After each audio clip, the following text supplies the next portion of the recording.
Alhamdulillah, syukur kita kepada Allah Subhanahu wa taala karena dengan limpah kurnia rahmat Allah Subhanahu wa taala Allah taala mengizinkan kita pada malam yang penuh bertuah ini, malam Jumat, sebagai sayyidul ayyam, dapat sama-sama kita tunaikan tanggungjawab kita sebagai seorang hamba Allah, menunaikan salat maghrib secara berjemaah, dan dapat sama-sama kita berada dalam majlis ilmu pada malam ini. InsyaAllah pada malam ini sambungan kuliah bulanan kita dari kitab Tafsir Nurul Ihsan pasal awal itu pada muka surat 13.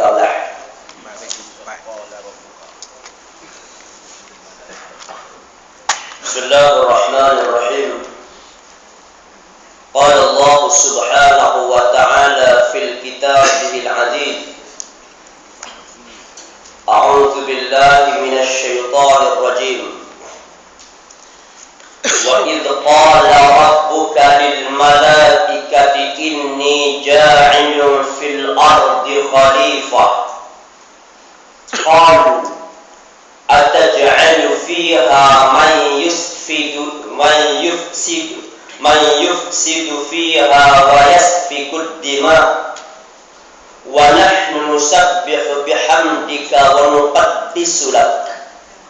Qala inni a'lamu ma la ta'lamun.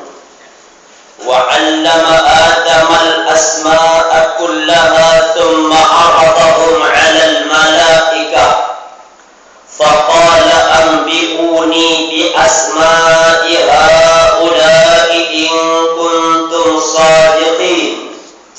Qalu subhanaka la 'ilma lana illa ma 'allamtana innaka antal 'alimul hakim. Allah Subhanahu wa ta'ala menyebut berkenaan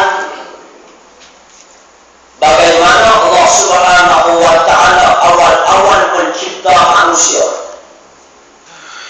Setelah Allah Subhanahu wa ta'ala menyebut kategori-kategori mereka yang mana yang beriman dan bertakwa kepada Allah Subhanahu wa ta'ala, dan Allah Subhanahu wa ta'ala menyebut juga di antara orang-orang ciri-ciri orang yang mana yang tak beriman dan bertakwa kepada Allah Subhanahu wa ta'ala. Dan Allah Subhanahu wa ta'ala menyebut di antaranya juga yaitu orang-orang yang mana yang munafik, yang Islamnya tidak, yang kafirnya tidak.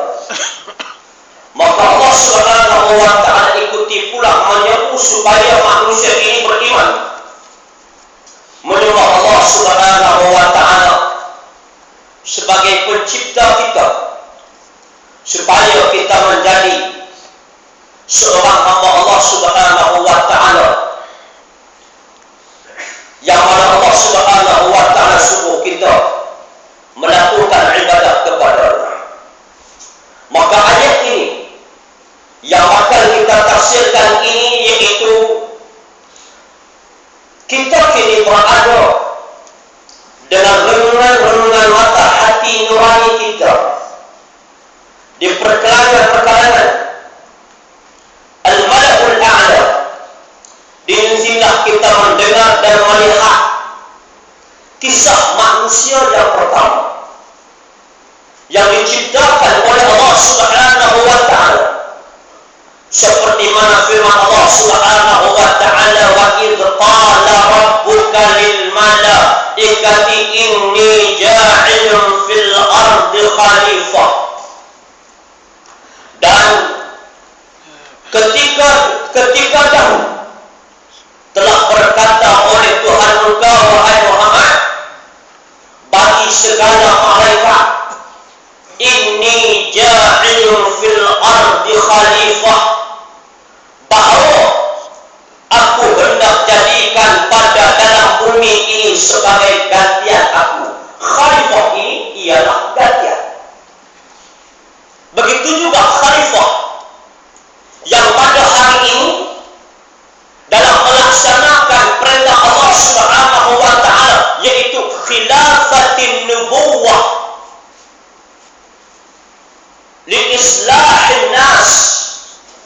li islahil khalqi bi irsyadin ila tariqil manji fi dunia wal akhirah. Tu ta'rif khalifah.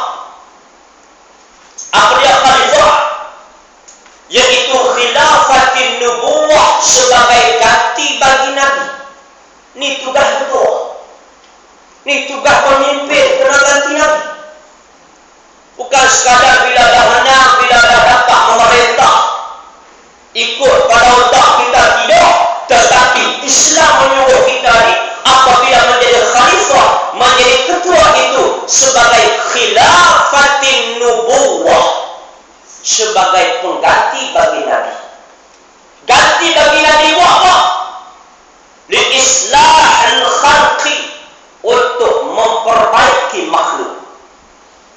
Memperbaiki makhluk nak buat macam mana? Bi irsyadin ila tariqil manji, dengan menunjuk kepada mereka yang berada di bawah pemerintahan kita, tariqil manji, iaitu jalan kejayaan.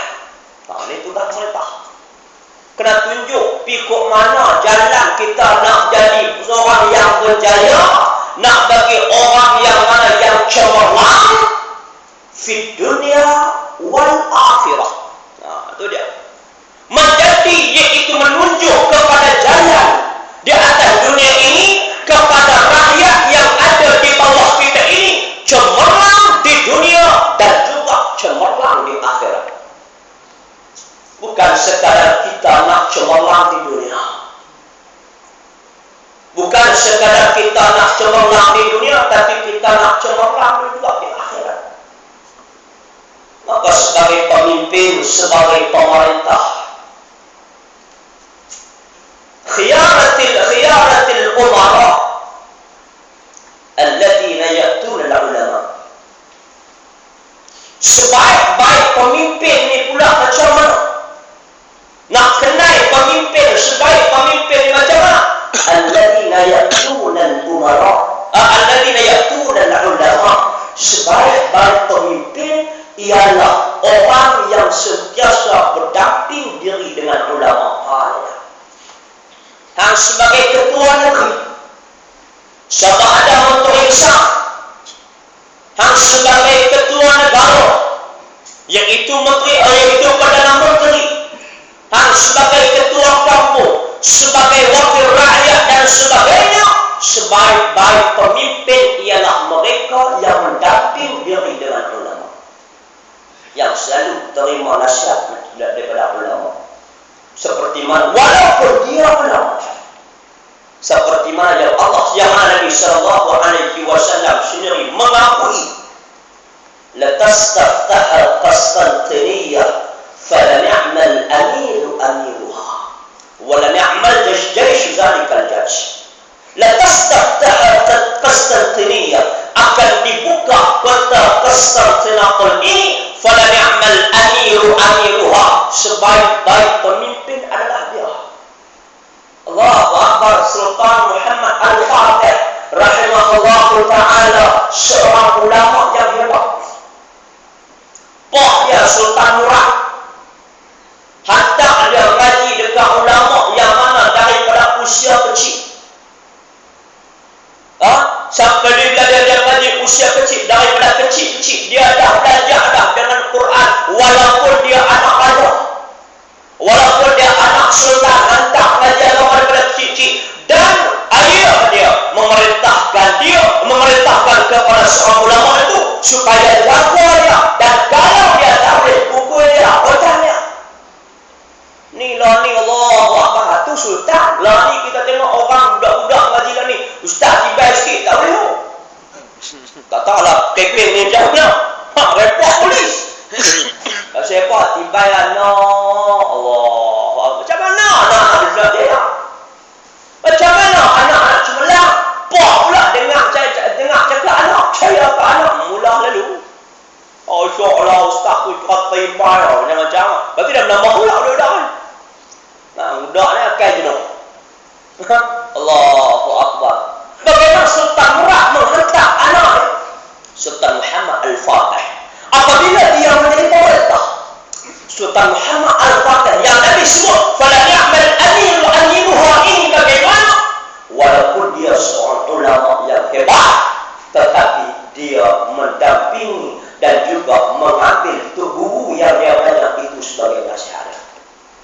Nah, apapun keputusan sehingga masyarakat negara dia panggil tubuh dia, main duduk sama-sama dengan saya. Kalau kata tubuh dia masuk, dia tidak berada di tempat tinggi, bahkan dia akan duduk lebih rendah daripada tubuh dia. Itu iaitu sebaik-baik pemimpin. Alladzina ya'tuna al-ulama, yang sentiasa berdamping dengan ulama walaupun dia ulama. Syirarul ulama, sejahat-jahat ulama mana? Dah itu. Alladzina ya'tuna al-umara, yang selalu dekatkan diri mereka dengan pemerintah. Jahat rupanya tu. Kita ada sabda dah. Nah, yang mendampingkan diri mereka dengan pemerintah itu ulama yang jahat. Yang tak berani menegur, walaupun orang perak seorang-seorang ulama orang perak tegur boleh, alhamdulillah, cabas. Nah, walaupun sebelumnya orang tak berani nak tegur, tapi dia orang gentleman, orang mana menjui ke orang. Tegur, suruh tegur orang dan sebagainya. Allah, alhamdulillah. Rupa-rupanya sejahat-jahat ulama ialah mereka yang mendampingi, iaitu pemerintah. Sebaik-baik ulama, pemerintah ialah orang yang sentiasa bersama dengan ulama. Nah, tak kira kita ketua apa saliwan, sentiasa kita mendampingi ulama. Muslim muslimat hadirin yang dirahmati Allah sekalian. Yang mana inni ja'ilun fil ardi khalifah, bahawa aku hendak jadikan pada dalam bumi ini khalifah. Apa dia khalifah? Yakni ulama menyebut bahawa khalifah di sini sebagai Allah Subhanahu wa taala menyebut sebagai gantian aku. Gantian aku, iaitu khalifah. Sebagai gantian Allah Subhanahu wa taala, yang mana di sini iradah yang maha tinggi mahu menyerahkan kepada makhluk yang baru dilahirkan ke alam wujud ini teraju khalifah di bumi ini, dan kuasa mentadbirnya, lalu ia mahu menyerahkan kepadanya urusan-urusan yang menzahirkan, yaitu kehendak masya Allah Subhanahu wa taala dalam yaitu penyusunan, penggubaran, pengkaran di dalam bumi ini, juga kerja mengeluarkan apa-apa di dalam bumi ini, yaitu daripada kuasa-kuasa tenaga, harta-harta kekayaan yang mana yang terpendam, dan bahan-bahan mentah, serta menggunakannya dengan izin Allah Subhanahu wa taala untuk meletakkan tugas khalifah yang agung ini, yaitu yang diserahkan kepada Allah Subhanahu wa taala. Di sini Allah Subhanahu wa taala memurniakan kepada makhluk yang baru Allah taala cipta ini, yaitu daya-daya tenaga yang tersembunyi, bakat-bakat kesediaan yang tersimpan, yang